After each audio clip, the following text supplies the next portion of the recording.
Muy buenas tardes. La Fundación Miguel Alemán les da la más cordial bienvenida a este evento, conferencia, que estará a cargo del doctor Alejandro Carrillo Castro, director general de la Fundación, bajo el lema La resistencia cultural a la equidad de género.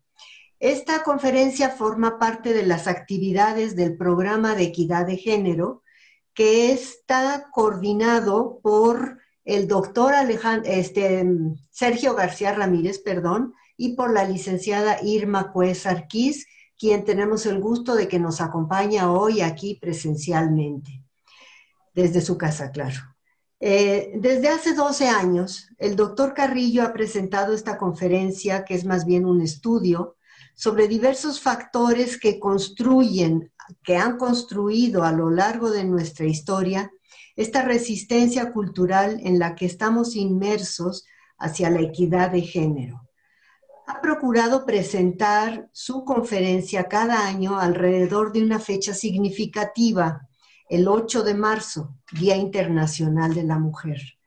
Este 2020 estuvo programada para llevarse a cabo alrededor de esa fecha en la Biblioteca Mexicana de la Fundación, pero coincidió esa fecha con el inicio decretado ya por las autoridades de salud de la pandemia del COVID-19.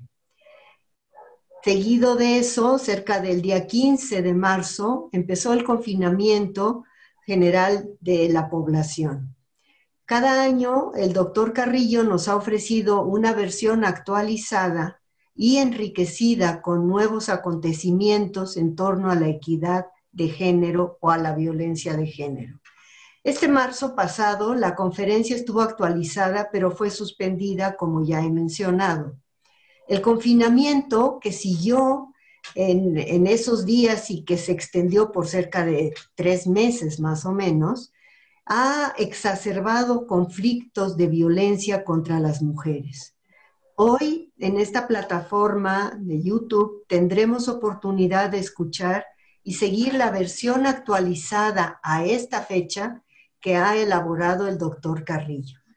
El doctor Carrillo eligió justamente esta fecha en torno al Día Internacional de la Erradicación de la Violencia contra las Mujeres, que fue ayer, 25 de noviembre, y que en este año, por los acontecimientos no nada más en México, sino en otras partes del mundo, se ha decretado vigente hasta el 10 de diciembre del 2020.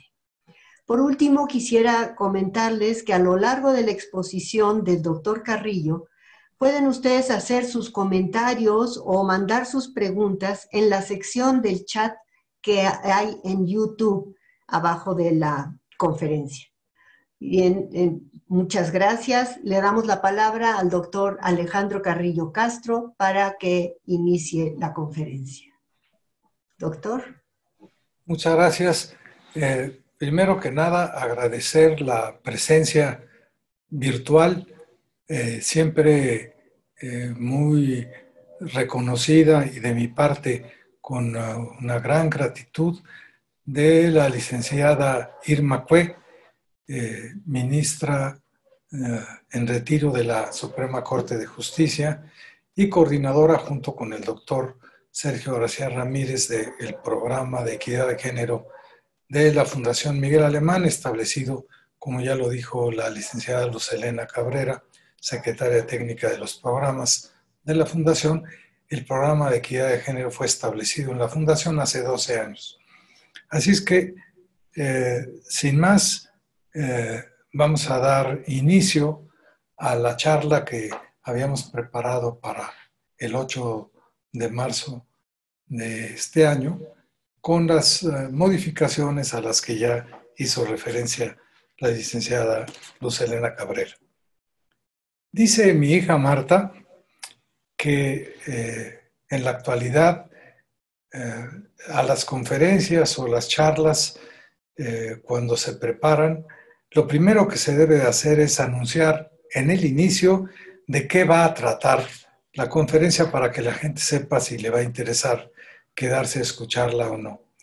Así es que intentando cumplir con esta sugerencia de mi hija Marta, representante de las nuevas generaciones aquí en el país, voy a señalar que lo que intentaremos transmitir básicamente es que, a pesar de que viviendo en un estado de derecho como es el que vivimos en nuestro país, en donde ya está establecido desde 1974 en nuestra Constitución que el varón y la mujer son iguales ante la ley, o sea, ya está establecido como norma jurídica en el máximo código legal de nuestro país la equidad de género, y habiendo pasado por lo menos ya 2 generaciones de esa fecha, calculando, como dicen algunos sociólogos, que cada generación es de alrededor de 25 años, pues como vamos a ver, todavía existe una gran resistencia cultural para que este mandato de ley se vuelva una realidad. Bien, como decíamos, la igualdad de género está decretada ya jurídicamente en la Constitución de México desde 1974. El texto del artículo 4 señala desde entonces que el varón y la mujer son iguales ante la ley. Esto es el deber ser, como diríamos los abogados, la deontología. Pero en la realidad, en los hechos, sabemos que algunas mujeres todavía tienen prohibido por sus padres o sus maridos trabajar fuera del hogar. Que este trabajo, cuando se realiza en la casa, que es casi siempre, nunca o casi nunca es remunerado o adecuadamente remunerado, como sí ocurre con el trabajo que se realiza fuera de casa. Y también se sabe que cuando la mujer trabaja fuera del hogar, generalmente es discriminada frente al hombre por lo que corresponde al monto del salario que las mujeres persiguen. Este texto vamos a estar utilizando muchas veces testimonios de los medios de comunicación social. Persiste todavía en México desde hace muchísimos años la discriminación salarial por razones de género.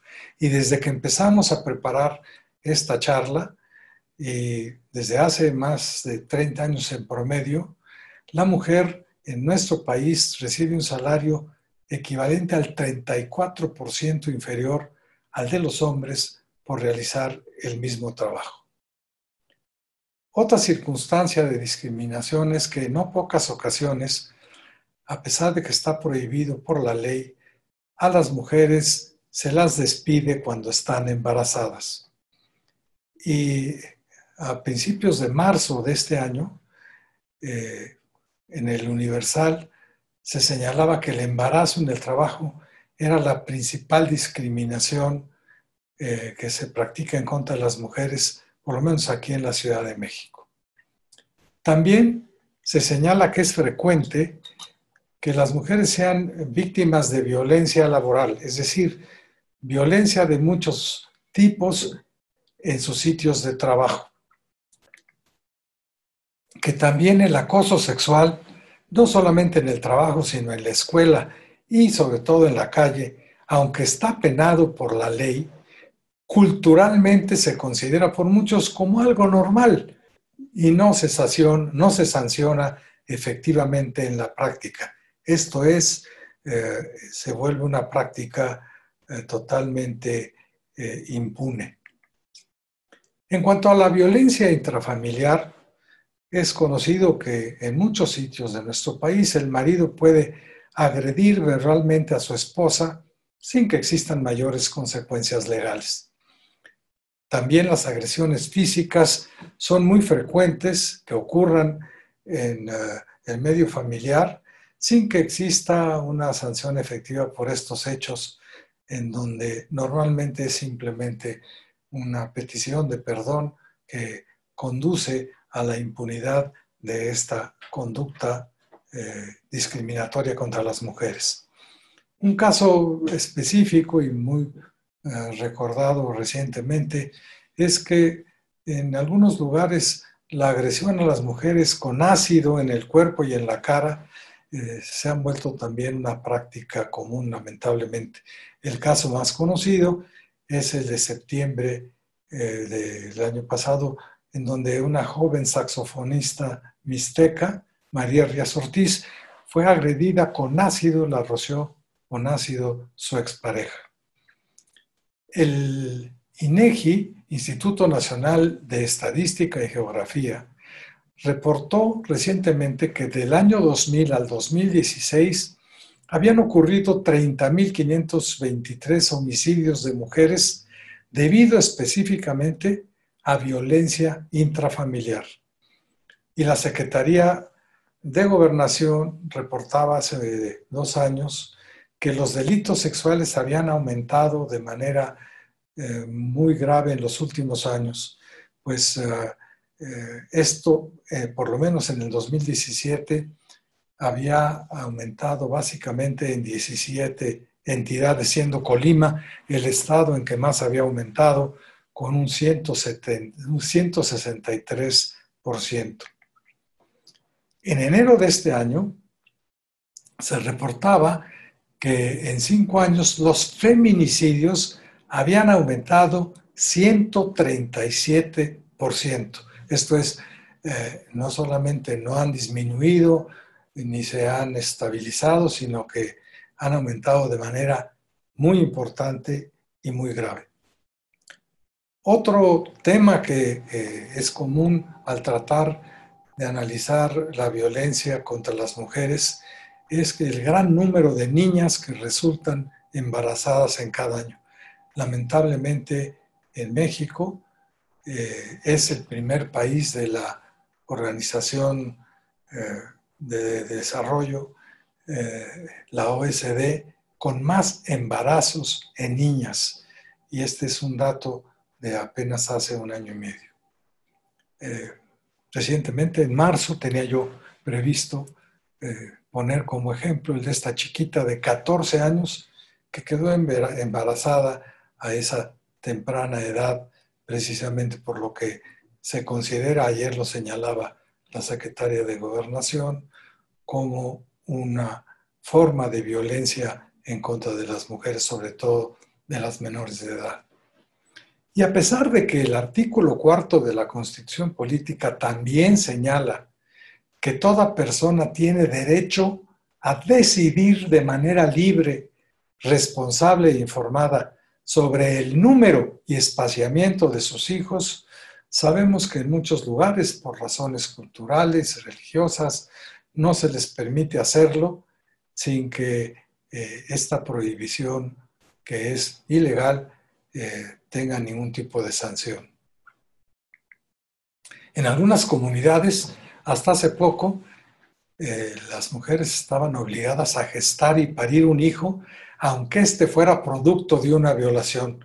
Afortunadamente, por la actividad de las mujeres y hombres que han estado apoyando la lucha en contra de la violencia contra las mujeres, hoy día el aborto por causa de una violación ya está autorizado por ley, es decir, ya no está penado en todas las legislaciones estatales del país. Sin embargo, también por razones culturales y religiosas, el aborto legal en México tras una violación todavía constituye un camino tortuoso. Como en marzo de este año lo reportaba el Universal, pese a los avances legislativos, en muchos hospitales todavía se oponen una gran cantidad de obstáculos para que las víctimas interrumpan el embarazo, aun si se trata de menores de edad. En 30 entidades federativas continúa la penalización del aborto, salvo en los casos de violación, como ya se señaló, por razones fundamentalmente religiosas y culturales. Se había logrado ya que el Papa Francisco hubiera otorgado en 2016 autorización a los sacerdotes para otorgar perdón a quienes participaran en un aborto. Pero la Iglesia dio marcha atrás recientemente a esta autorización papal. En otros países del mundo se practican igualmente deleznables actividades misóginas y machistas, básicamente por razones religiosas y o culturales, como lo vamos a ver. Es de sobra conocido por la cantidad de filmes y documentales y reportajes que se hacen en la prensa nacional y mundial, que en muchas comunidades musulmanas se les obliga a las mujeres a cubrirse totalmente el rostro o todo el cuerpo con vestimenta que se conoce en árabe como burka, y que se las obliga desde niñas a casarse por razones culturales con quienes deciden sus padres o sus hermanos. Lamentablemente, también esto ocurre en algunas partes de México, en Chiapas, en Guerrero, por ejemplo. Existe un ejemplo que se utilizó a nivel internacional de manera muy generalizada, que una joven jordana, Rania Arafat, fue asesinada en 1997 por su hermano menor porque no aceptó casarse con quienes sus padres le habían asignado como esposo, y se le encargó el asesinato de su hermana al hermano menor precisamente para que no pudiera ser imputado y mandado a la cárcel.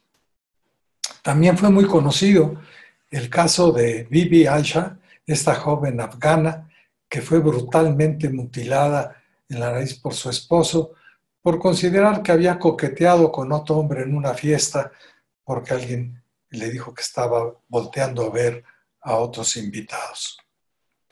También fue muy famoso el caso de Amina Lawal, esta señora en Nigeria, que fue sentenciada a morir apedreada por haber tenido un hijo fuera de matrimonio, es decir, por ser madre soltera. Afortunadamente, las organizaciones no gubernamentales o de la sociedad civil hicieron un escándalo y se pudo evitar el asesinato de Amina Lawal en aquella época. Se sabe también, y yo tuve la posibilidad de conocerlo de primera mano cuando acompañé a mi padre a Egipto, cuando fue el primer embajador de México en lo que entonces era la República Árabe Unida, se sigue practicando la clitoridectomía o infibulación de niñas y jovencitas, no solo con la anuencia, sino con la participación decidida de los propios padres, particularmente de las madres de estas chicas. Según la Organización Mundial de la Salud, el año pasado cerca de 200 o más millones de mujeres fueron víctimas de mutilación genital en esta franja en donde en África es mayoritaria la religión islámica. Las Naciones Unidas difundió en aquellos años este filme para demostrar que no eran fantasías y la forma tan antihigiénica en la que se practica esta horrorosa ablación en muchos casos con niñas casi recién nacidas. Vamos a presentar el pavoroso testimonio que Boris Deary de Somalia presentó ante la ONU en el año de 2009 y que se generalizó en todos los medios de comunicación del mundo entero. I love my mother. I love my family. And I love Africa. For over 3,000 years, the family truly believes that a daughter who is not circumcised is not clean. Because what exists between our legs is unclean. So it must be removed and sealed up as proof of virginity and virtue. And in the wedding night, The husband takes a blade or a knife and cuts it open before he forces himself into his bride. An uncircumcised girl cannot marry. Consequently, she's expelled from her village. This practice continues even though it is not written in the Quran. It is accepted that as a result of this mutilation, women are sick mentally and physically for the rest of their lives. I survived, but my two sisters didn't. Sophia bled to death after being mutilated. And Amina died in childbirth with the baby in her belly. Lamentablemente, se sabe también que debido a las migraciones, una gran cantidad de mujeres que salen fuera del continente africano y llegan a vivir en otros sitios, incluso en los Estados Unidos, lamentablemente por razones culturales, siguen siendo víctimas de esta práctica criminal. Pero no solo en África, también en otro de los subcontinentes de los países más poblados del mundo, en la India, se sigue practicando el infanticidio femenino por razones culturales.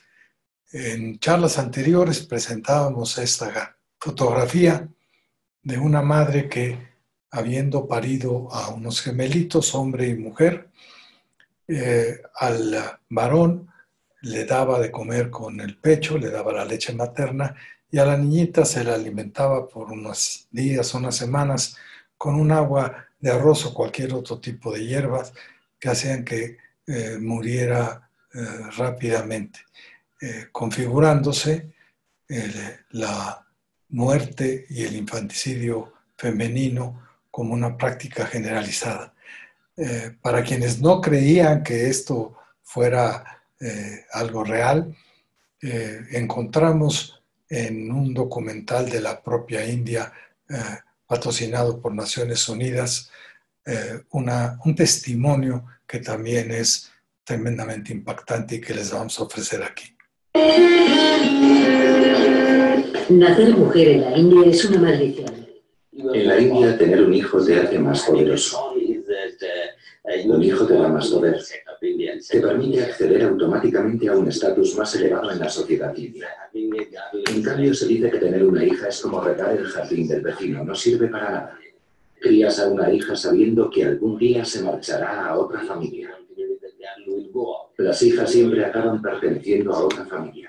En la India llevan siglos sacrificando a las recién nacidas. En Tamil Nadu, un estado situado en el extremo sureste del país, siguen sacrificándolas. Nadie desea tener una niña. Se considera una carga inútil.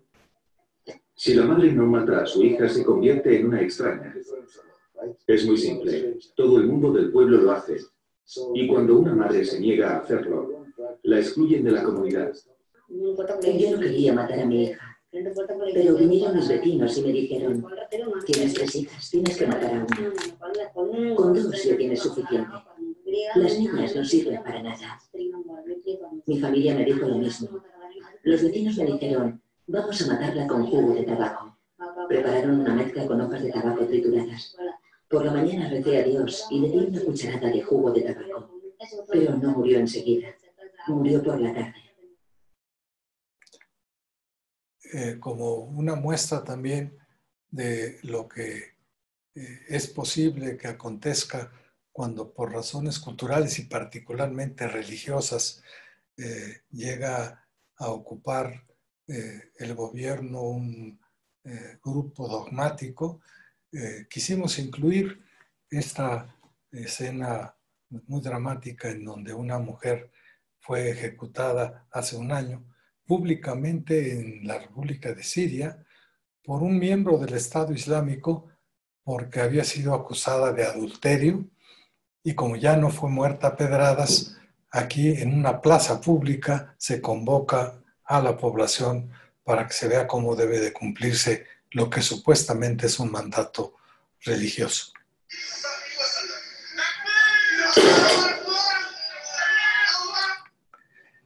En nuestros días casi todos reconocemos o nos hacen reconocer que estos hechos existen estos hechos misóginos y discriminatorios en contra de las mujeres. Pero muy pocos nos preocupamos o nos hemos preocupado por indagar con cierta profundidad las razones de por qué existen aún estas prácticas culturales tan inequitativas y crueles en contra de las mujeres, es decir, de la mitad o poco más de la mitad de la población en el mundo. Algunas personas suelen ofrecer como explicación, y lo que es peor, como justificación, que ello obedece a un mandato divino, o, para quienes no son religiosos, a una ley de la naturaleza, o a la superioridad física e intelectual del hombre, como siguen algunos planteando de manera increíble, o a la debilidad o sumisión innata, se dice, en las mujeres. Sin embargo, las hipótesis que actualmente empiezan a ser más aceptadas sociológicamente en muchas partes del mundo son las que proponen que casi todas estas conductas misóginas que perviven actualmente tienen un origen cultural muy antiguo. Que esta resistencia cultural a la equidad de género, que está tan generalizada en la mayoría de los países, se debe a que algunos grupos humanos han deseado desde hace muchos años combatir la preponderancia que originalmente tuvieron las mujeres en los ámbitos religiosos, científicos y jurídicos de la vida social. Se sabe que esto ocurría antes de que se generalizara de unos 5.000 años para acá el modelo patriarcal, que se fue configurando culturalmente a lo largo de estos 5 milenios, particularmente por lo que toca a la información con que contamos, en el ámbito de la llamada civilización greco-romana, lo que llamamos mundo occidental. Sin embargo, hoy se sabe que hace más de 5.000 años, el papel de las mujeres, el designado rol de género, era muy destacado y a veces más destacado que el del hombre, ya que solo la mujer podía crear físicamente o producir el bien más importante de cualquier grupo social. Esto es, los propios seres humanos, las hijas y los hijos. Como los hijos nacen siempre de una mujer, del cuerpo de una mujer y no de un hombre, los primeros modelos de organización social que existieron fueron normalmente de tipo matriarcal o matricéntrico, es decir, teniendo como centro a la madre o como arqué o principio normativo fundamental a la madre, de donde se derivan los conceptos de matricéntrico o matriarcal. En estos modelos matricéntricos se consideraba que era la sangre materna la fuente u origen de la vida, porque se veía físicamente que una mujer cuando se embarazaba dejaba de menstruar y que a los 9 meses, cuando se producía el nacimiento de un hijo o una hija, la explicación más normal era que ésta se había formado de la sangre materna que durante esos 9 meses no había salido. Hay una estatua, una imagen encontrada en Susa, en la Mesopotamia, de hace 5.000 años, es decir, hace 3.000 años antes de Cristo, en donde la vasija que tiene la mujer, la diosa, en el vientre, es el símbolo de que ahí se produce la sangre y la vida que conduce fundamentalmente a la generación de los hijos por parte de las mujeres, por parte de las madres. Y como la mujer era la única que se veía físicamente o objetivamente que era la creadora de la vida, los hijos se consideraban entonces propiedad exclusiva de la madre que los había parido. Aquí tenemos unos ejemplos de imágenes de hace unos 5.000 años, tanto en Chipre, en Sumeria o en Etruria, en donde se ve que es la madre la propietaria del hijo que ha parido. Se decía que culturalmente el papel de la madre era central en la vida familiar de las sociedades primitivas o más antiguas. Este efigie presenta una madre griega o romana rodeada por el círculo familiar más directo, que son exclusivamente los hijos que ella ha parido. Incluso en algunas religiones y mitologías de aquella época, hay que recordar que para los seres humanos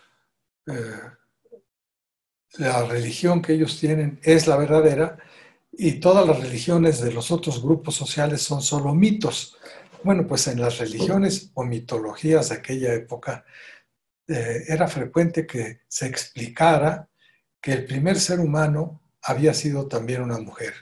El caso más conocido, que estuvo algún tiempo en la Biblia y luego fue eliminado de su texto, es el de la diosa sumeria Lilith, que fue, se decía, la primera mujer que había nacido, o por lo menos la pareja de Adán, ambos creados ya no de una mujer, sino por el barro de la tierra. Incluso subsiste en un libro que se llama de Ben Sira, una leyenda hebrea, en donde se recoge la imagen de que esta mujer, esta Lilith, la primera mujer nacida o sola o primero que el hombre, incluso por esta razón no aceptaba la sumisión sexual que le exigía el hombre cuando casaba con ella, y que ella normalmente señalaba que era también su derecho ocupar la posición superior cuando hacían el amor. Otro rasgo que ahora resulta muy claro es que en este mundo matriarcal o matricéntrico, el culto religioso de las diosas, de las deidades, era atendido exclusivamente por mujeres, por sacerdotisas, como lo demuestra esta piedra que era parte de un anillo de Micenas en 1500 a.C. Nos puede parecer curioso, pero es, dijéramos, la contraparte de lo que ocurre con las religiones patriarcales actuales, en donde solamente los hombres, los sacerdotes, son los que practican el culto religioso en torno del Dios Padre. La comunicación con la divinidad era en ese entonces privilegio exclusivo de las mujeres, como se demuestra con la existencia de ejemplos de las pitonisas, que en Delfos eran las que se comunicaban con el dios primero, con la diosa primero y después incluso con el dios Apolo, las pitonisas y las sibilas, de las cuales todavía Miguel Ángel puso varios ejemplos en la Capilla Sixtina. Este es el caso de la sibila, o la mujer que se comunicaba, la sacerdotisa, con la deidad en aquella época. Recientemente, en el 2018, la BBC de Londres reportó que aquí en México un descubrimiento de antropólogos y científicos mexicanos señalaba que en un túnel bajo la pirámide de Quetzalcóatl en Teotihuacán, construido hace un poco más de 2000 años, contenía objetos que permiten conocer mejor la idea o la visión del mundo y de la religión que tenían los antiguos pueblos mesoamericanos en nuestro continente. Y que en ese túnel se encontraron ejemplos de efigies de una mujer que tenía un papel más importante que el hombre, no solo en la estructura del poder político, sino también en el aspecto religioso, y que era muy probable que las primeras deidades en estas culturas fueran también femeninas, y que se rendía tributo a la mujer por estar asociada a la fertilidad y obviamente de manera importante a la fertilidad de la tierra. En este caso, en esta fotografía se ven varias figuras descubiertas en ese túnel, en donde la figura femenina es mucho más grande que la del hombre y se encuentra totalmente vestida, en tanto que el hombre más pequeño aparece desnudo.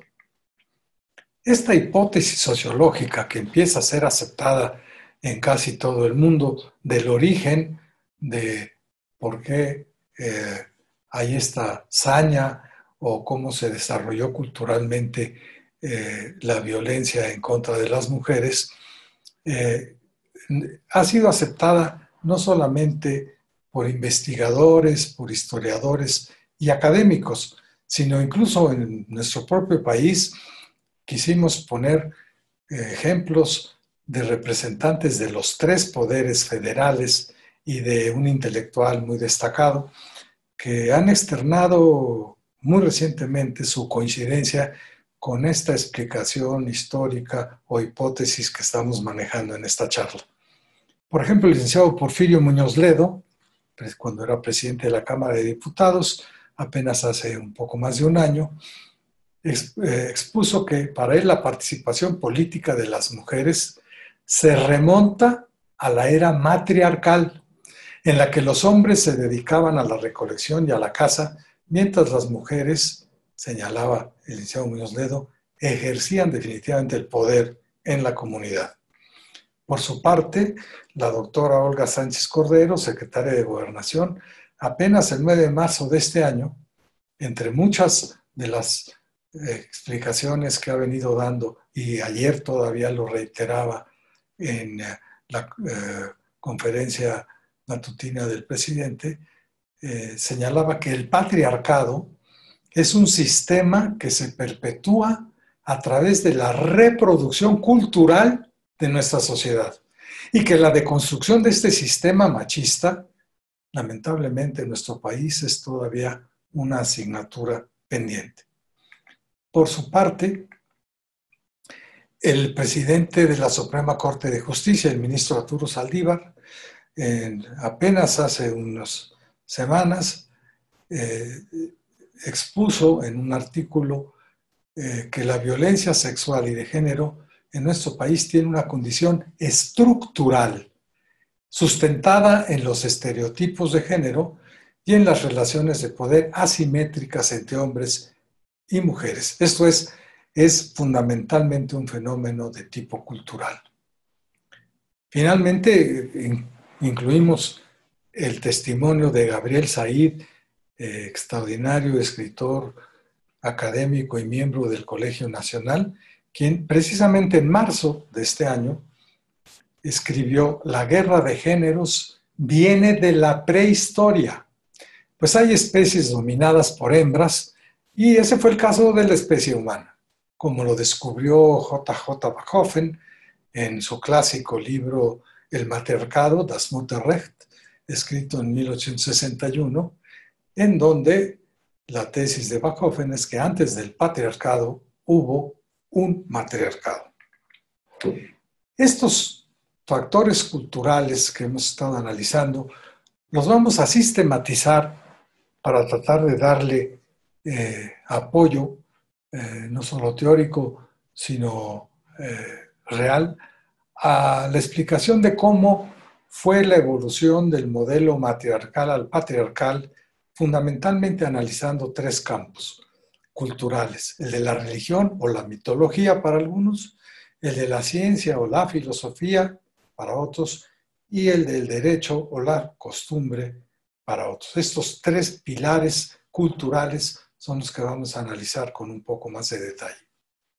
Empecemos por el factor o la columna religión y mitología.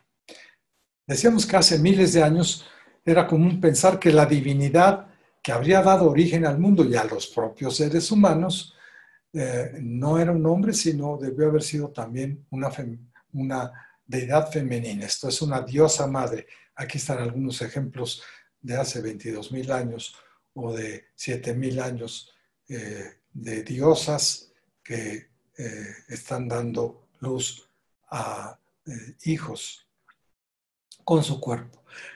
La diosa madre, en esta concepción religiosa, no necesitaba a nadie para crear a sus hijos. Es decir, solamente la mujer, por muy diversas explicaciones, que no viene al caso señalar aquí porque eran varias hipótesis, producía hijos de su vientre de manera virginal, es decir, siendo virgen, partenogenéticamente, como se nos enseñaba en nuestros cursos de biología en tercero de secundaria. Esta deidad femenina, la diosa, llegó a ser adorada en muchos sitios como una diosa única. Este es un ejemplo, por ejemplo, de una imagen de la diosa encontrada en la ciudad de Susa, en la Mesopotamia, hace 5000 años, en donde la mujer, la diosa, se está apretando los senos para producir la leche materna, por la cual los seres humanos somos clasificados en las ciencias naturales como mamíferos. Y esta diosa era conocida en imágenes en donde se la trataba como una diosa individual o como una diosa triple, es decir, formando parte de una sagrada trinidad, como lo demuestra este pectoral en oro de la diosa Hera, encontrado en Grecia, en la isla de Samos, en donde también las tres diosas que están formando simbólicamente la diosa dividida en tres personas diferentes, pero siendo una sola verdadera, se está apretando los senos, como decíamos, para demostrar que solo la mujer es la que puede alimentar con su leche materna a los hijos. También el caso de Hécate, la diosa triple entre los griegos, nada más para mostrar ejemplos más recientes. Esta diosa se decía que era trina o triple, que a tres personas y una sola verdadera, porque esta triplicidad o esta condición trina reflejaba las tres grandes fases o etapas de la vida de toda mujer.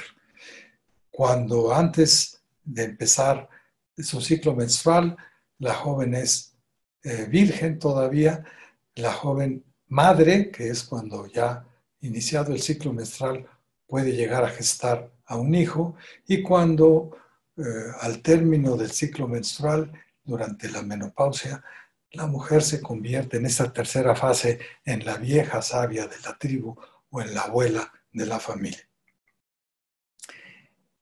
Curiosamente, este simbolismo tuvo un efecto muy importante en términos religiosos, porque los seres humanos lo veían reflejado simbólicamente en el cielo, es decir, con lo que ocurre con la luna, en donde la luna tiene un ciclo de 28 días también, similar al ciclo menstrual de las mujeres, y por eso se equiparaba la luna en creciente a la mujer virgen, la luna llena a la mujer madre, la que tiene ya el vientre lleno de una nueva vida, y la luna en menguante para caracterizar a la tercera fase de la vida de las mujeres. Por eso es muy frecuente encontrar en las imágenes de las vírgenes a la Virgen con un hijo en el es decir, en el regazo, pero sentada sobre una luna en creciente, como la vemos también en otras imágenes de vírgenes, en donde la imagen de la luna en creciente siempre está en la base de estas imágenes. También se registra este símbolo y esta información en los primeros calendarios que fueron utilizados por los seres humanos, en donde se llevaba un registro de 13 meses, que son los que contiene precisamente el año lunar. Cada mes de estos 13, de 28 días y medio, y que eran los que regían a muchos grupos humanos en la antigüedad.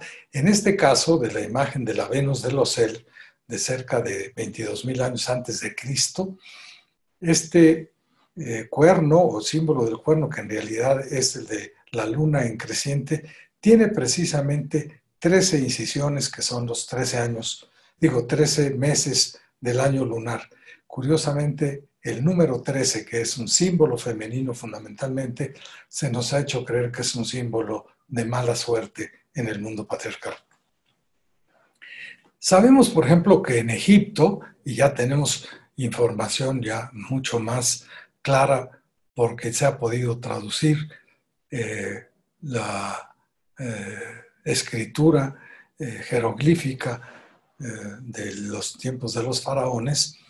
Se sabe que originalmente la sociedad egipcia estaba organizada en torno de un modelo matricéntrico, y si bien es politeísta, tenían muchas deidades masculinas, femeninas, pero la divinidad más importante de todo este universo religioso era precisamente una mujer, la diosa Isis, la cual se presenta en muchas efigies amamantando a su hijo.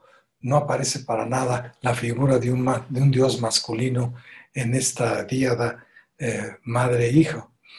Si se descopeta o se le quita la parte superior, que es característica de las diosas en la mitología o simbología egipcia, esto nos recuerda que durante la Edad Media, sobre todo, hubo un retorno a la imagen de la Virgen con su Hijo divino, en lo que se ha llamado un periodo de reencuentro con la figura de la diosa madre o con sus hijos.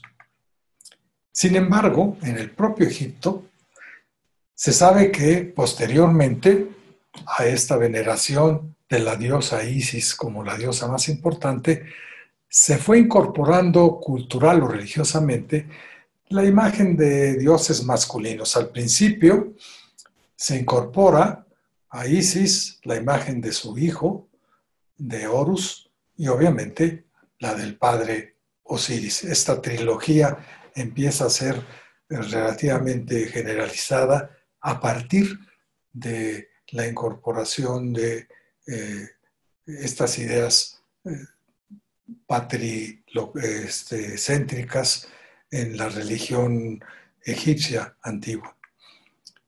Incluso se sabe ya que a la mitad de la historia de las dinastías egipcias hubo un faraón llamado Amenofis IV, que se cambió el nombre por Akenatón, que trató de establecer la idea de la existencia de un dios único, el Atón, en lo que muchos consideran el primer esbozo de una religión monoteísta patriarcal en la historia humana, y que corresponde, curiosamente, a la época en la que, según la religión hebraica o judía, apareció Moisés. El último ensayo de Sigmund Freud, que escribió en 3 partes, de 1934-38, lo tituló precisamente El hombre Moisés y la religión monoteísta.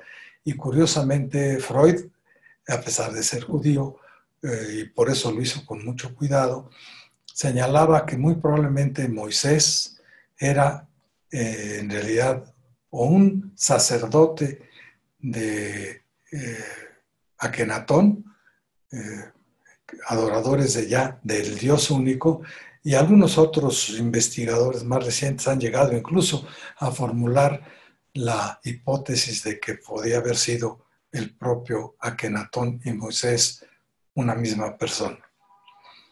Pasando a la mitología religiosa o las religiones de la Grecia antigua, también contamos con un ejemplo escrito ya, que puede ser leído de manera muy importante en griego, de una evolución similar de una deidad única femenina o principal, en este caso Gea o Gaia, la diosa de la tierra, que evoluciona hacia la existencia o la aceptación de un dios masculino omnipotente, de Zeus. Esto está escrito o recogido en la Teogonía por Hesíodo en el siglo VIII a.C.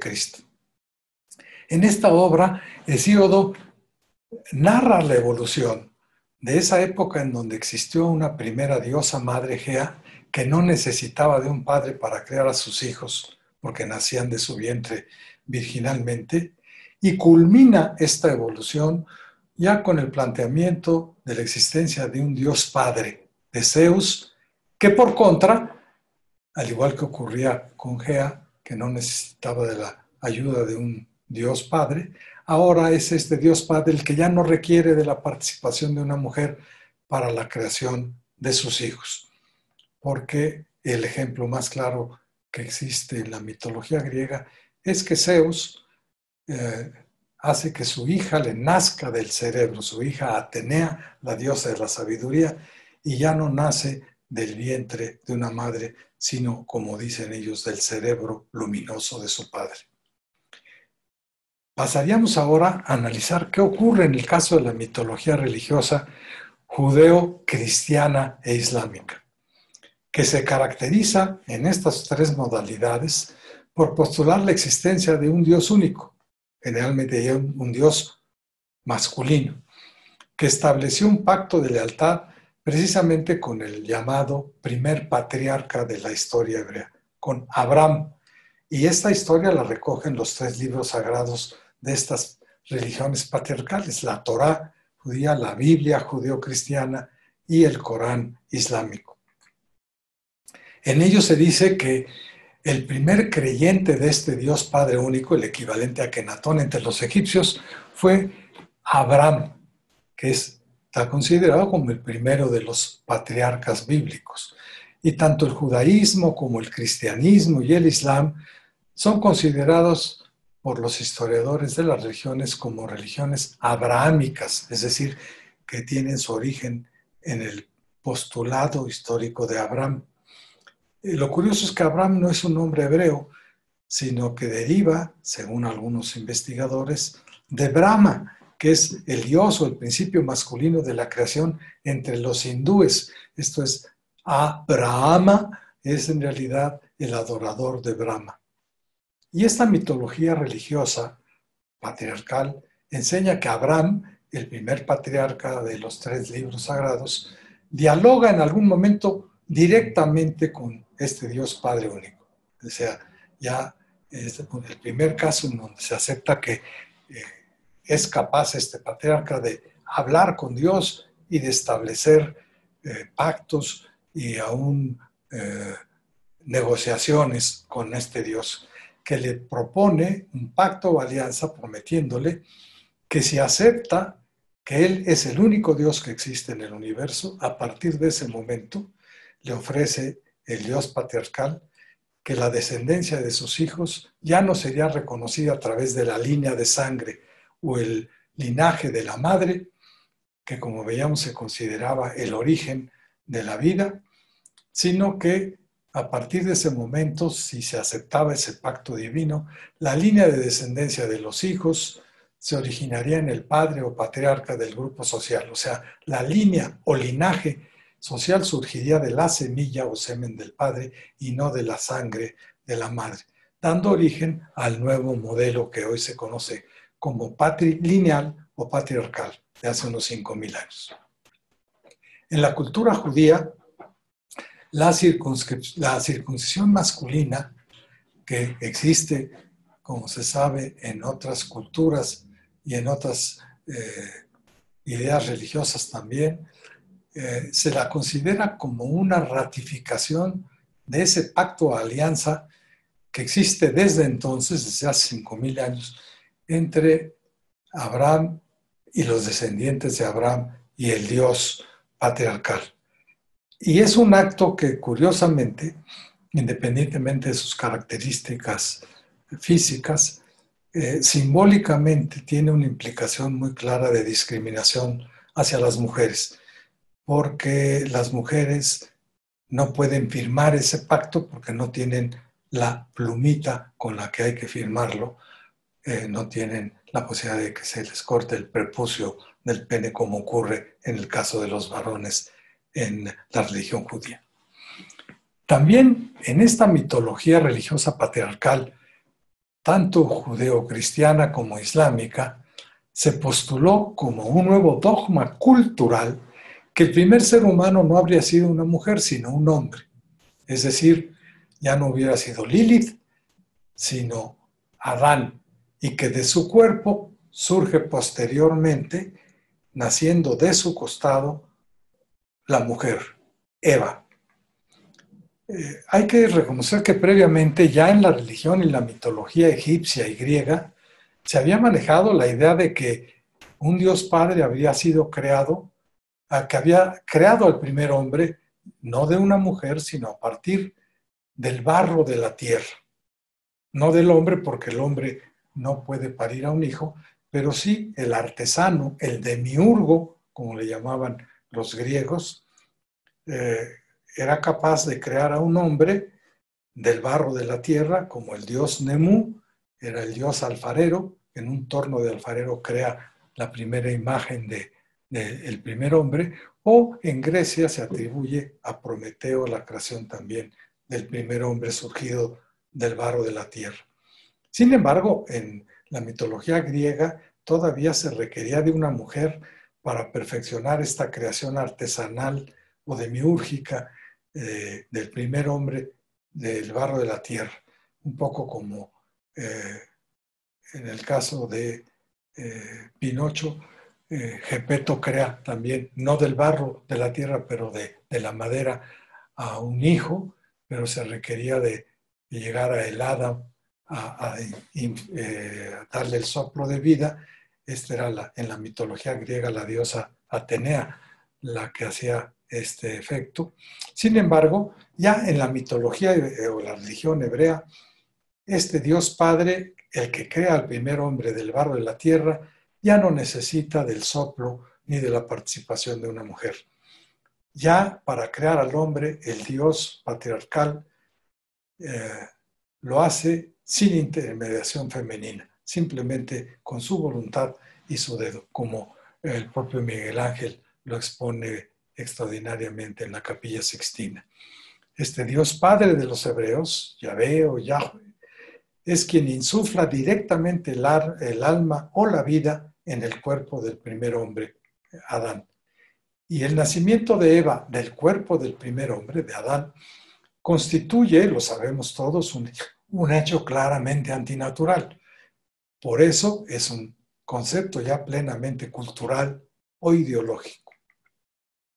¿Con qué motivo se crea esta leyenda o esta explicación religiosa? Pues para justificar cultural o ideológicamente que la mujer debe comportarse de manera ya sumisa ante el hombre, por la razón de que Adán fue creado primero que ella. Y el primero que surge a la vida tiene más derechos que quien lo hace después.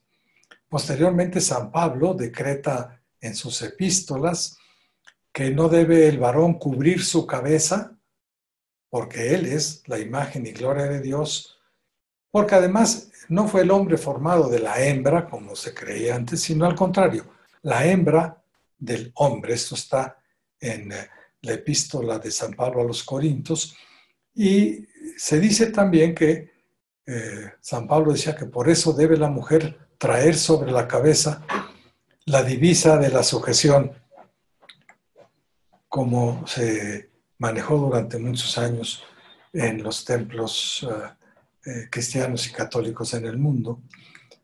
Y también decía San Pablo que las mujeres deben callarse en las asambleas, es decir, en las eclesias.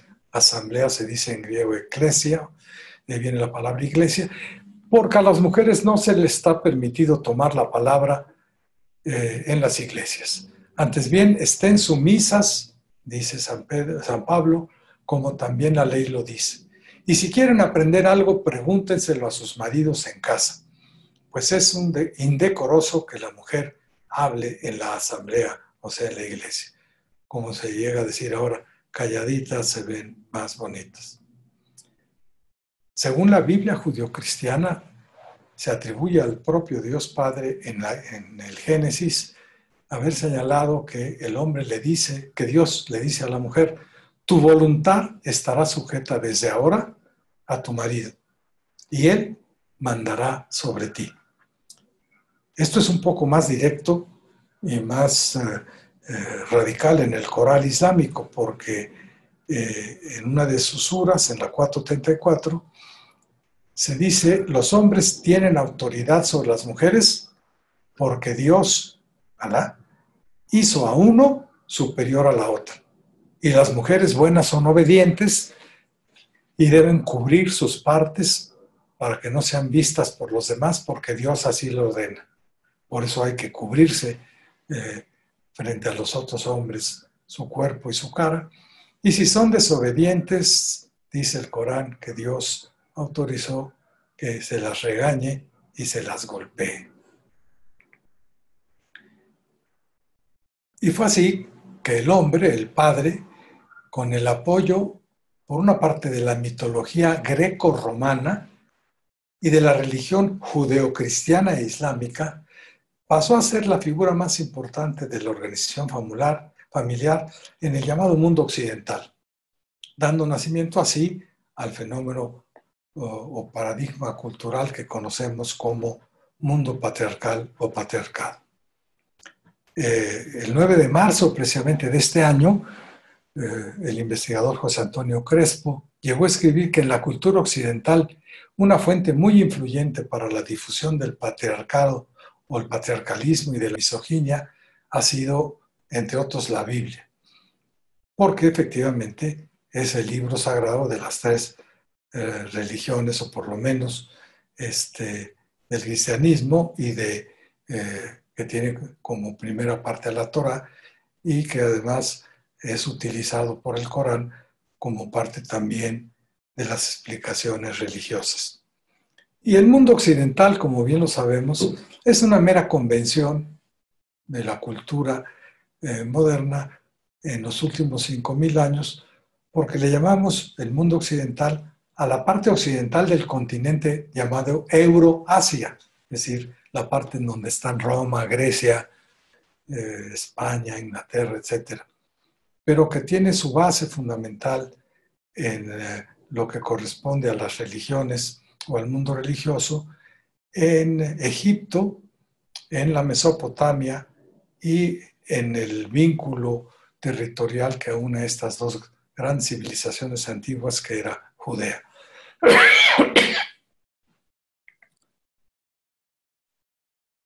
Pasemos entonces ahora a analizar brevemente el otro pilar en el que está basada la evolución del modelo matriarcal al patriarcal en Occidente, el mundo de la ciencia o la filosofía.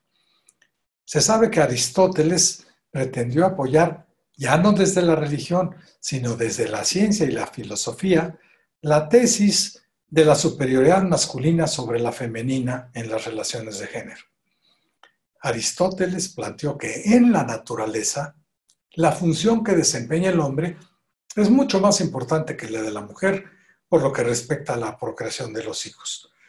Y decía que esto lo podía afirmar porque él ya había descubierto científicamente que era en la semilla o semen del hombre, del padre, en donde se transmite el alma a los hijos e hijas, es decir, en donde ya no Dios sino el hombre transmite o insufla el alma a los hijos. Y la madre juega tan solo un papel muy secundario, estamos hablando en el terreno de la ciencia, de la física, porque el líquido que genera la mujer, la catamenia, le llamaba Aristóteles, era un mero caldito de cultivo para que en él germine y se nutra la semilla masculina, el semen, que es muy importante porque es el que transmite el alma del padre a sus hijos.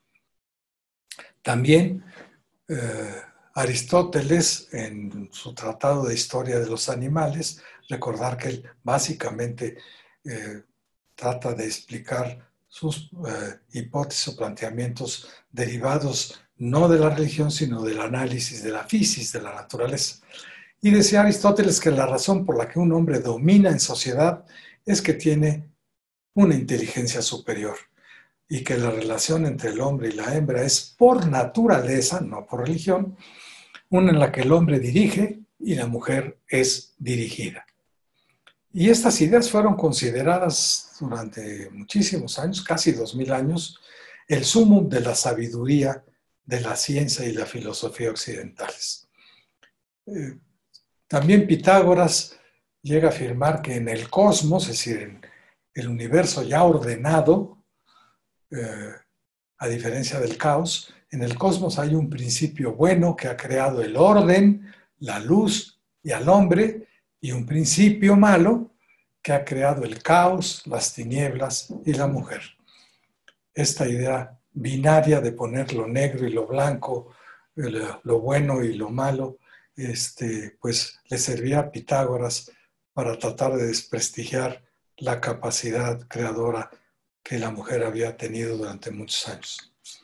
Y 2500 años después de Aristóteles, Sigmund Freud escribió que en la naturaleza humana, la libido, la pulsión sexual tan importante para el desarrollo de la vida, es masculina. Esto lo escribió Freud en su carta escrita la tiene Gallimard de París en la correspondencia de Freud.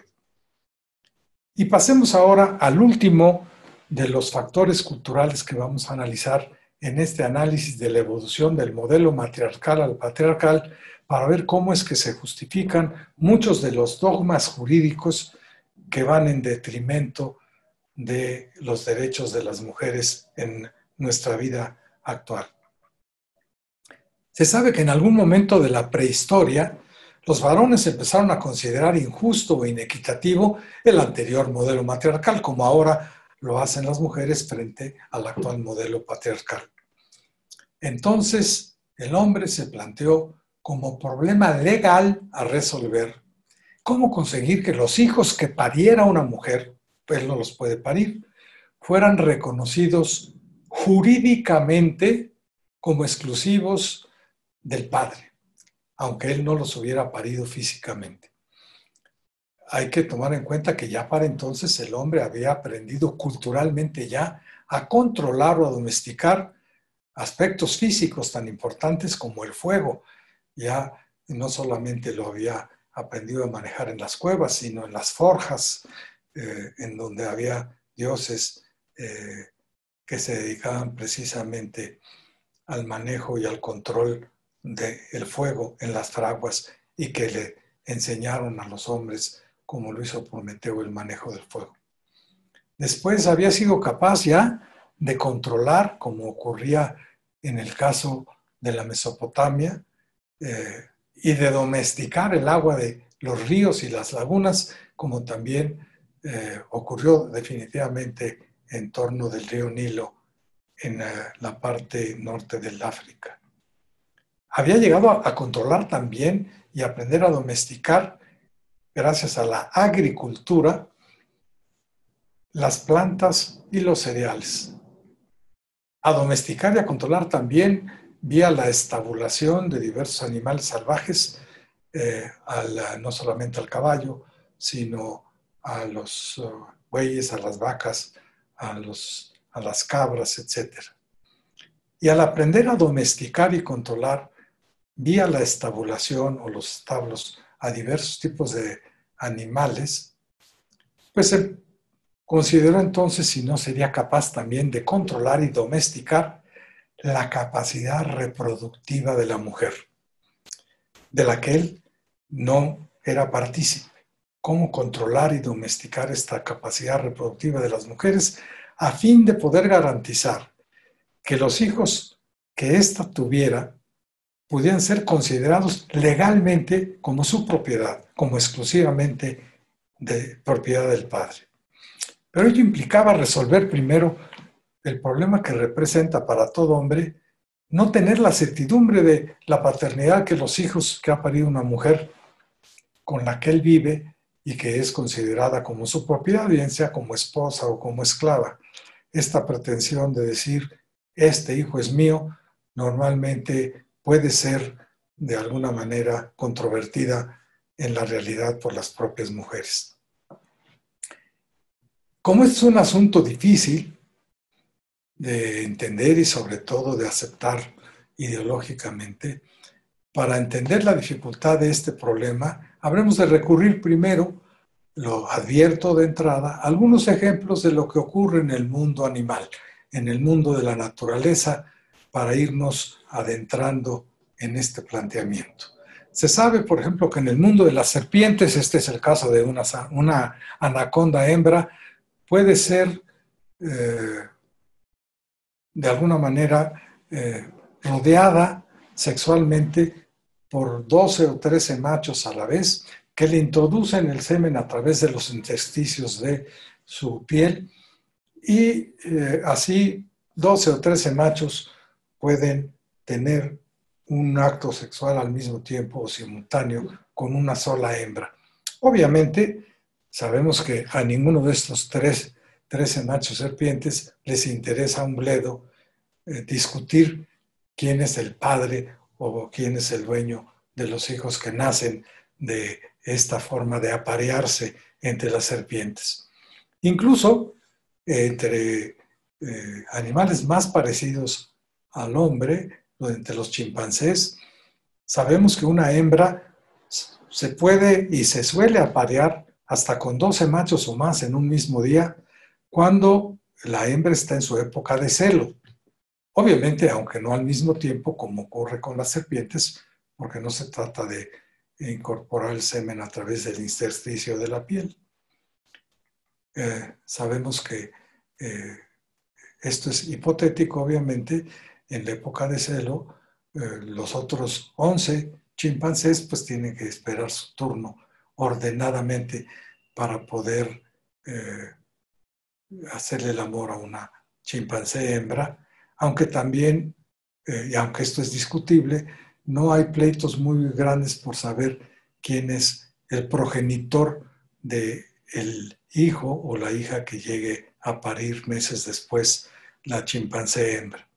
Hasta aquí lo podemos ver con cierta naturalidad, y cuando en documentales de la televisión o del cine se nos plantean este tipo de conductas de los animales, pues lo vemos con interés y hasta con simpatía y a veces hasta con un dejo de sonrisa.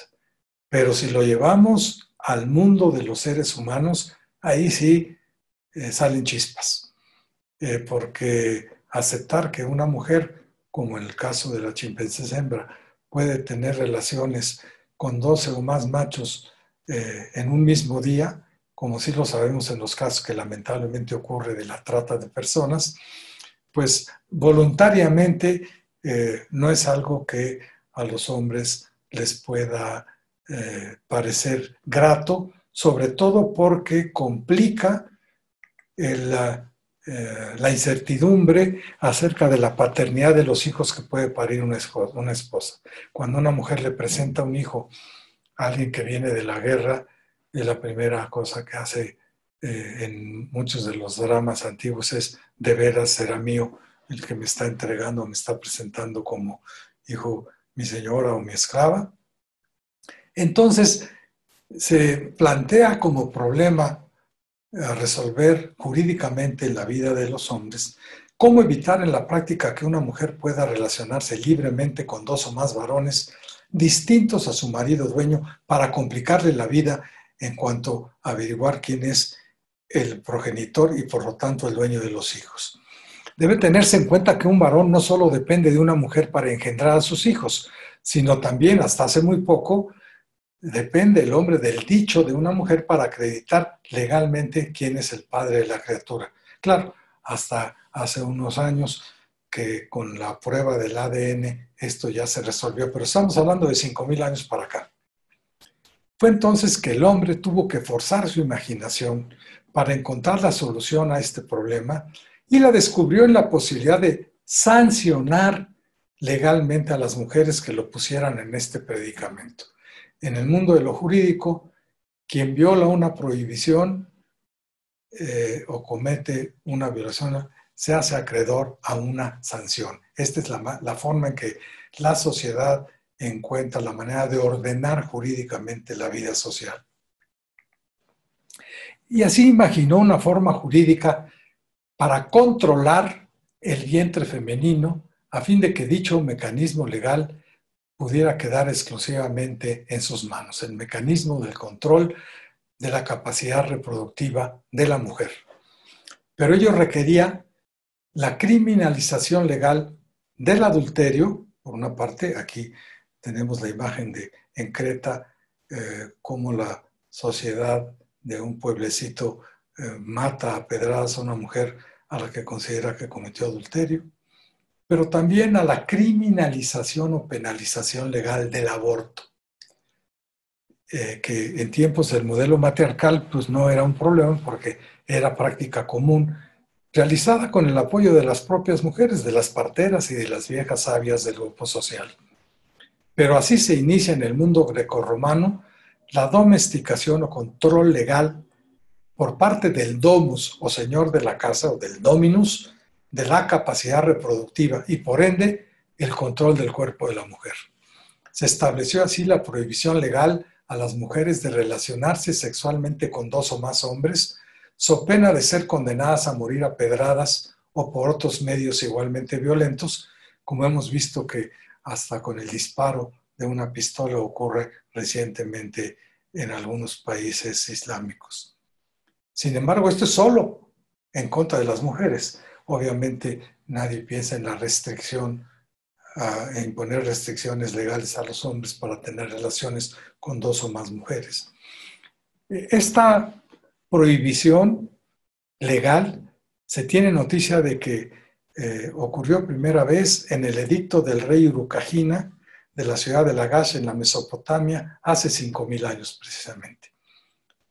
Esta sanción jurídica nos enseñaban a los abogados en las facultades de Derecho.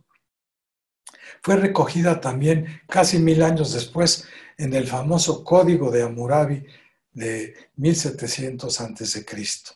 Y en ambas disposiciones jurídicas se establecía la lapidación de las mujeres, o sea, la muerte a pedradas como sanción legal a quienes tuviesen relaciones sexuales con otro hombre que no fuera su esposo o dueño. También en la Grecia del siglo VI a.C. fueron impuestas otras importantes restricciones legales a las mujeres, de las cuales tenemos noticia porque es común que se lea sin ningún problema el griego y después posteriormente el latín. Así se las despojó del derecho a heredar su nombre a sus hijos. Antes existía la metronimia, es decir, la posibilidad de que la mujer heredara su apellido a sus hijos, pero a partir del momento en que los padres exigen la propiedad de los hijos, el reconocimiento legal de la propiedad de sus hijos, se impuso que era obligatorio llevar el apellido paterno, es decir, la patronimia. Se les prohibió también participar en actividades políticas, en la educación superior, en las actividades militares, en las actividades económicas, particularmente las comerciales, y sobre todo, a lo que llama todavía la atención, se les prohibió a las mujeres ejercer como sacerdotisas la práctica de los cultos mistéricos o matriarcales que actualmente solamente se les permite en las religiones patriarcales a los hombres como rabinos, sacerdotes o imanes. El hombre llegó incluso a establecer jurídicamente la obligación de toda mujer casada de parir los hijos que decidiera tener el marido, para ello criminalizando el aborto de un hijo si él no lo ordenaba o lo autorizaba previamente. También se estableció como obligación de las mujeres tener todos los hijos que requiriera el Estado, es decir, la patria, para incrementar los ejércitos de los estados surgidos en aquella época, para defender o ir a la conquista de otros territorios. Así tenemos ya noticia de que las leyes de Licurgo en Grecia, 600 años antes de Cristo, ya establecían la obligación de las mujeres de procrear todos los hijos que requería el Estado espartano para incorporarlos al servicio militar. Ya sabemos, ha habido una gran cantidad de películas y de novelas y de libros al respecto, que en Esparta a los 7 años a los hijos varones se les separaba de sus madres para llevarlos a que aprendieran artes marciales ya fuera de la casa materna. En Roma sabemos también que la ley de las 12 tablas, recopilada en 450 a.C., en el ámbito de la familia ya se otorgaba exclusivamente al padre, al pater familias, el derecho de vida o muerte sobre sus hijos, como antes lo habían tenido solo las mujeres. La patria potestad, el poder del padre, iba incluso más allá de que pudiera decidir si eran suyos, sino poder disponer, como dice el derecho romano, y aún abusar del derecho sobre sus hijos. También en la ley de las 12 tablas se facultó al hombre a repudiar a su mujer si él se enteraba que ella abortara sin su autorización, pues se consideraba que era un atentado, el aborto, al derecho de propiedad del hombre sobre los hijos que pariera su esposa o su esclava. Llegamos así finalmente a la configuración del derecho romano, que recogió y sistematizó muchas de estas normas que tuvieron una vigencia efectiva en el territorio que abarcó el Imperio Romano en Europa, África y Asia durante casi 1000 años. Hay que recordar que en la Roma antigua imperaba ya plenamente el patriarcado. Solo se admitían en el Senado, en una especie de club de Toby, a los patricios, o sea, a los hijos que podían demostrar que tenían un padre legalmente reconocido. Se excluía así a las mujeres que no podían acreditar quién era el padre de sus hijos. Surgieron así conceptos como patria, patrimonio, patronimia, paterfamilias, patria potestad, es decir, centrado ya en el padre como eje del patriarcado. Terminamos este estudio del derecho romano con lo que escribió Catón el Viejo, no el que escribe ahora en el periódico Reforma, quien quiso defender una ley que estaba desde hacía mucho tiempo en contra de las mujeres, señalando lo siguiente: nuestros padres han querido que las mujeres estén bajo el poder de sus padres, de sus hermanos y de sus esposos. Recordemos todas las leyes por medio de las cuales nuestros padres encadenaron la libertad de las mujeres, leyes por medio de las cuales se han sujetado al poder del hombre. En el momento que nosotros dejemos que se vuelvan nuestras iguales, se tornarán en nuestras superiores. Todavía hay muchos catones viejos entre los legisladores actuales de nuestro país. Y este derecho civil de Occidente, el que surgió en la Europa continental con base en el derecho romano, se llamó Código Napoleónico. Y hay que recordar que el propio Napoleón llegó a escribir en enero de 1818 en una carta: fue intención de la naturaleza que las mujeres sean nuestras esclavas. La mujer pertenece al hombre como un árbol que da frutos pertenece a su jardinero. ¿Qué idea tan loca demandar igualdad para las mujeres cuando ellas no son otra cosa que máquinas para producir hijos? Y este es el Código Napoleónico, o la idea atrás del Código Napoleónico, que sigue tratando de utilizarse como modelo en muchas partes del mundo occidental. Y fue así como las prohibiciones y conductas misóginas que a lo largo de 5000 años instituyeron el patriarcado se fueron convirtiendo en normas jurídicas, en leyes, en derecho, en muchos lugares del mundo. Esto es, se volvieron lo normal. Y no hay nada más difícil en una sociedad que combatir lo que la gente considera ya lo normal desde el punto de vista cultural. Todo lo anterior permite afirmar que la desigualdad de género, que fue establecida culturalmente por el paradigma patriarcal a lo largo de los últimos 5000 años, ni obedece a un mandato divino, ni tampoco a una ley de la naturaleza, sino que se trata básicamente de una creación cultural propuesta e implantada por los hombres, los varones, a lo largo de los últimos 5000 años, con el apoyo de la religión, la ciencia y el derecho, en la cual se postula que las diferencias biológicas sexuales que sí existen en el hombre y la mujer justifican tratar como superior al hombre frente a la mujer, lo que todavía algunos pretenden seguir justificando en la actualidad, como vemos en esta fotografía. Pues como dice el muy leído escritor e historiador actual Yuval Noah Harari, Cuando 1000 personas creen durante un mes algún cuento inventado, esto es una noticia falsa, una fake news.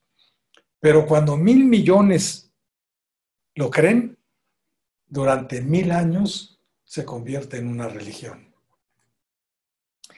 De acuerdo a la hipótesis sociológica que hemos venido planteando en esta charla, sabemos que en la actualidad es posible que la inequidad de género constituya una creación cultural que puede ser modificada por los propios seres humanos, haciendo lo mismo como fue estableciéndose esta norma en los últimos 5000 años, empleando las mismas fórmulas y las mismas creaciones culturales y jurídicas que se utilizaron en el ámbito de la religión, la ciencia y el derecho para establecer el patriarcado.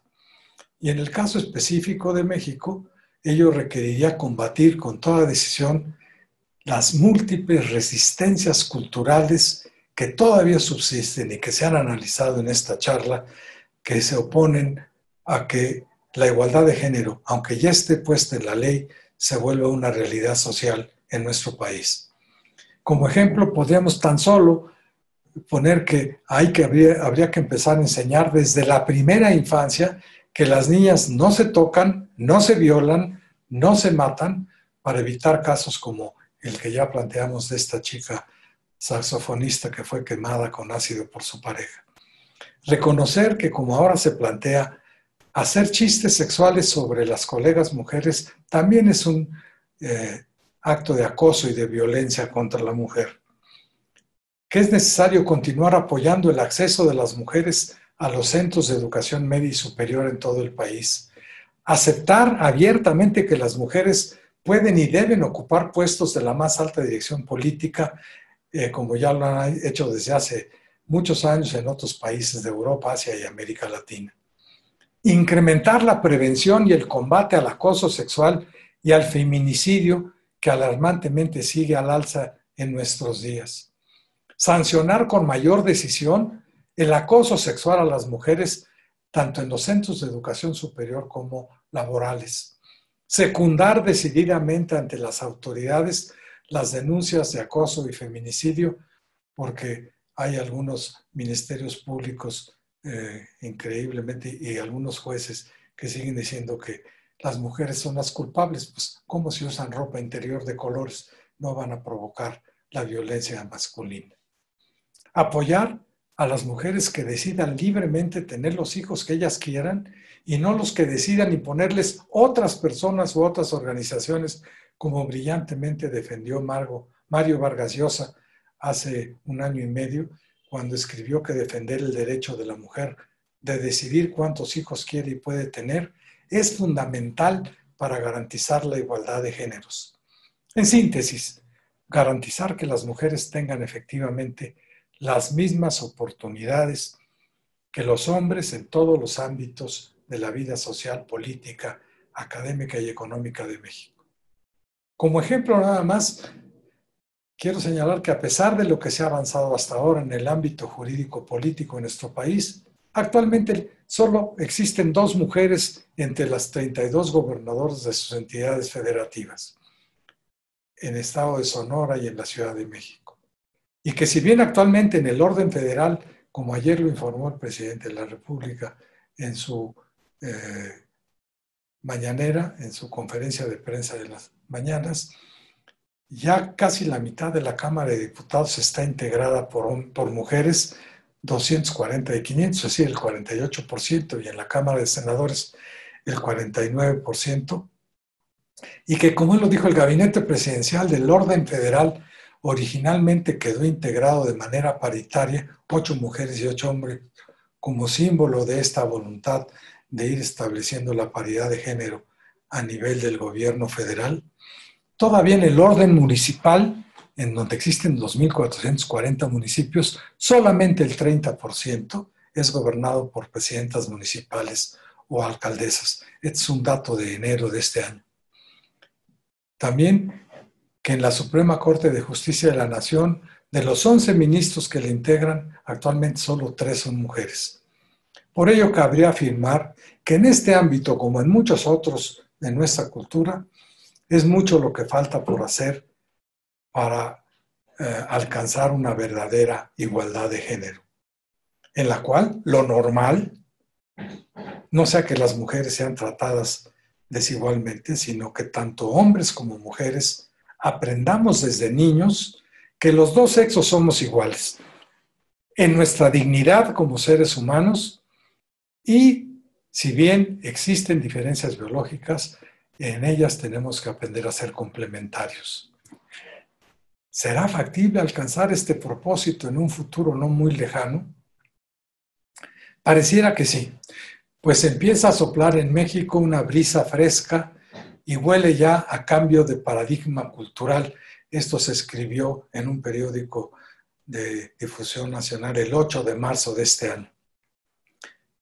Está ocurriendo también en el resto del mundo, en donde en varios países, Chile, España, Uruguay, como está planteado aquí en marzo del 2020, se repudia al patriarcado y lo condenan miles de mujeres que proponen la igualdad de derechos. Aquel día, el día 9, se planteó Ninguna se mueve y se planteó un paro nacional, presagiaba que esto iba a tener un impulso muy importante en este año.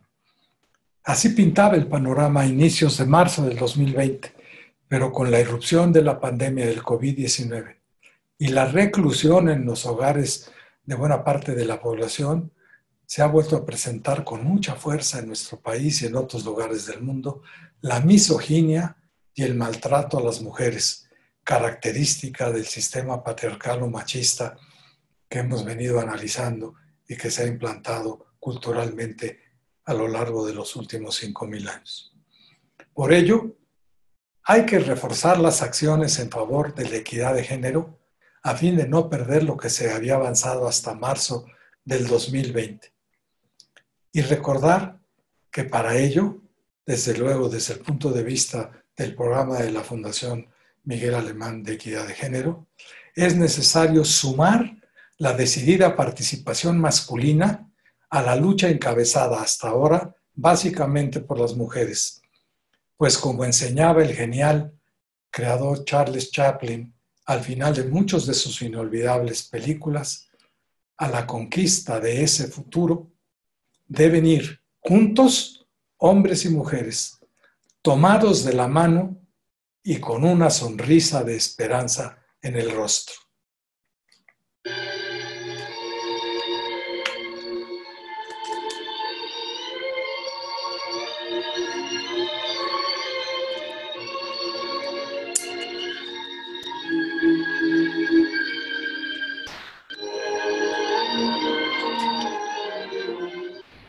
Espléndida conferencia, como siempre, doctor Carrillo, bien actualizada. La parte final es de hoy, de ayer, de este año, muy, muy interesante. No sé si la licenciada Irma Cue tuviera algún comentario. Salvo agradecer que me hayan aceptado el día de hoy, ¿no? Y felicitar al doctor Carrillo por su espléndida conferencia. Gracias, Elena. Sí, una espléndida conferencia. Nos llega un comentario, más bien una pregunta, para el doctor Carrillo. ¿Cuánto tiempo le ha dedicado a esta conferencia? Bueno, podría decirse que desde que en 1967 regresé de un diplomado en Buenos Aires y leí el libro de Erich Fromm, El lenguaje olvidado, pues he estado leyendo, investigando y preparando distintas formas de analizar este problema y de plantearlo primero en un libro, después en una obra de teatro, luego en una novela y ahora a través de conferencias y la creación del programa de equidad de género. Es decir, un poquito más de 50 años de estar investigándolo y ya en la forma en que tiene esta conferencia, como puede dar testimonio la licenciada Irma Cue, porque fue en su curso de historia con sus amigos, en donde lo di por primera vez hace unos 40 años, pues sí, ya llevamos algún tiempecito trabajando e investigando todos los días lo que va apareciendo en torno del avance y el retroceso que a veces se da en torno de esta lucha por la equidad de género.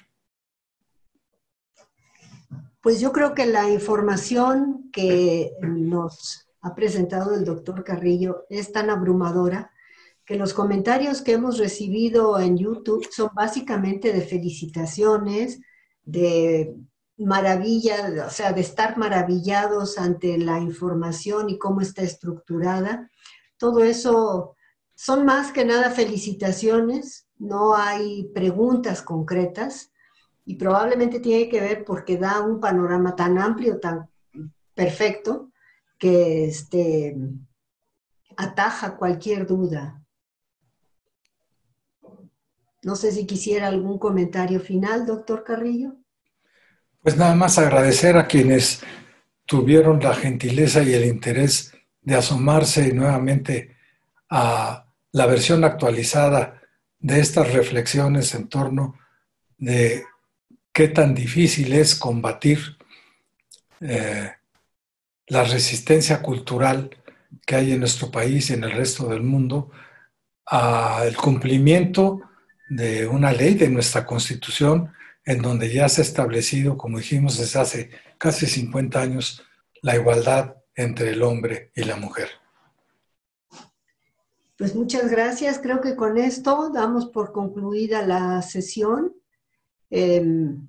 Los invitamos a que vuelvan a ver esta conferencia a partir de mañana probablemente en YouTube para todos aquellos que les interesa el tema y que han mencionado su sorpresa, su maravilla ante todo este conocimiento que nos ha presentado el doctor Carrillo desde 3 columnas muy importantes.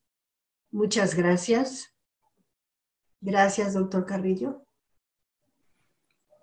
Gracias, licenciada Cue. Gracias, Luz Helena, por el apoyo al programa.